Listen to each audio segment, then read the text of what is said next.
స్వామినై నేను మాల వేసుకున్నప్పుడు, కన్న తల్లి తండ్రి నిడిసి కఠిన దీక్ష చేసినప్పుడు,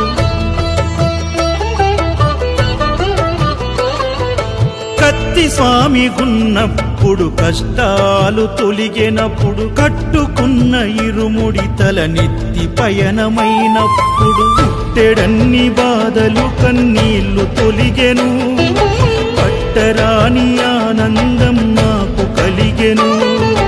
పుట్టెడన్ని బాధలు కన్నీళ్లు తొలిగెను,